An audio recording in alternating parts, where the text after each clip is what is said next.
Hello guys, today is the 30th of April.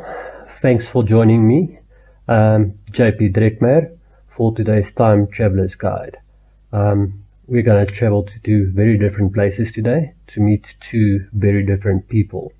First, I think we'll start off with the bad, with the good, and then move over to the bad. Firstly, we're going to travel to the United States, to 1789. When George Washington became America's first president, or the United States of America's first president. George Washington was born on the 22nd of February 1732, and he passed on the 14th of December 1799. The Americans, they consider him to be the father of the nation. He was a very prominent statesman and a general as well. Obviously, they hold him in a very high regard because of this. He led the states to victory, the Patriot forces to victory in the War of Independence. I'm not going to elaborate very much on him. But one similarity I could actually find between him and one of our own generals here in South Africa that we used to have, Jan Smuts, is that they both fought under British flag and they both fought against British as well at some stage. It was just a role reversal. Jan Smuts fought against the British first, and then he fought under the flag in the World Wars. With George Washington, it was just a reversal.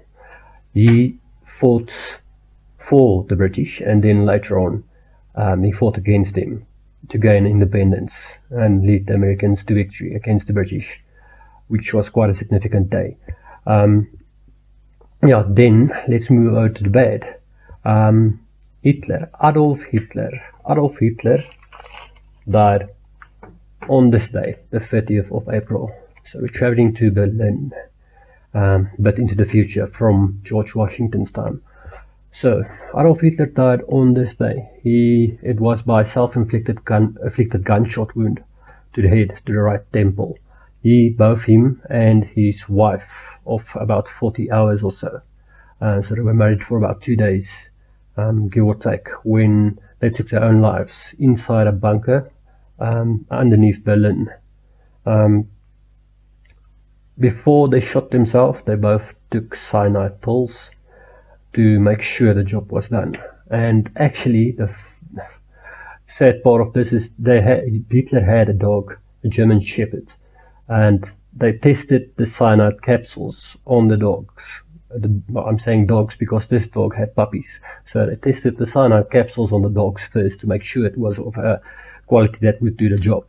So they tested on the dog. The dog's name was Blondie, actually. So there's a lot of controversy around this, obviously, in terms of which gun was used. There was actually two guns that he had in his possession at the time, apparently. It was a Walter PPK and a Walter PP.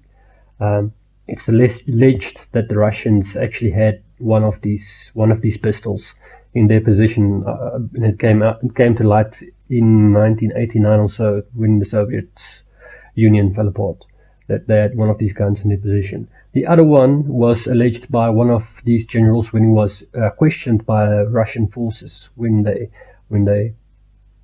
eventually got hold of him, that he buried this gun next to a bridge in Berlin somewhere, and it's never been found. So someday someone might find a rusty PPK somewhere, and that is a very significant gun if someone ever does find it. Like I said, there's a lot of controversy, and why I'm saying this, before he died, he gave instructions to his bunker, the people working for him in his bunkers, that should he die, that they should burn his body, him and his wife Ava.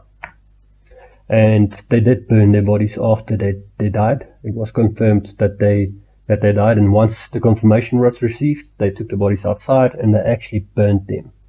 The Soviets did find the bodies later.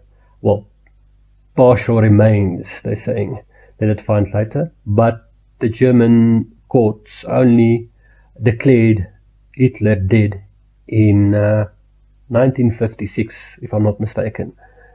So that led to a lot of controversy in terms of people saying, no, he's still alive, he's hiding somewhere, because there was never a real body to identify, just maybe parts of bodies. So it's kind of hard to tell, especially in those days when you didn't have like dental imprints. Well, maybe they did, I don't know, but genetics and so on. They couldn't really identify the body positively, but it was assumed that it was dead due to the witness statements and so forth that was collected.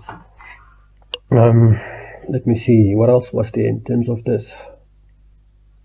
Hitler actually, when he was in this bunker, he was there from the 16th of January in 1945. He didn't want to leave Berlin. He decided to sit out the last battle or go down with the sinking ship, if I can put it in those terms.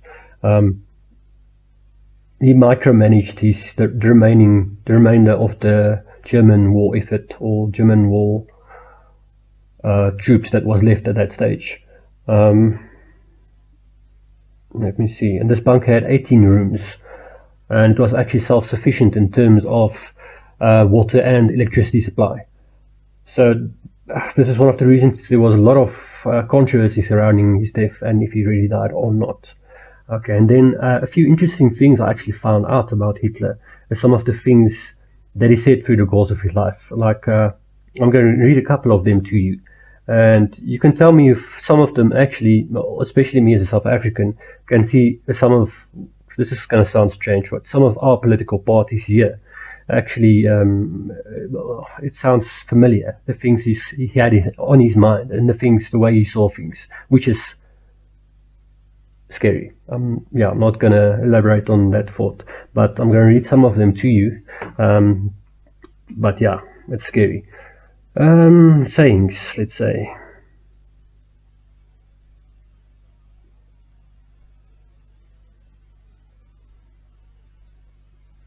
If you tell a lie enough,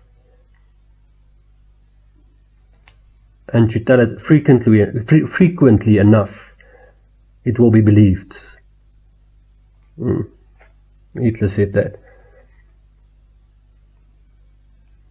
Second, he alone who owns youth gains the future. It's not truth that matters, but victory. Let's see what's the...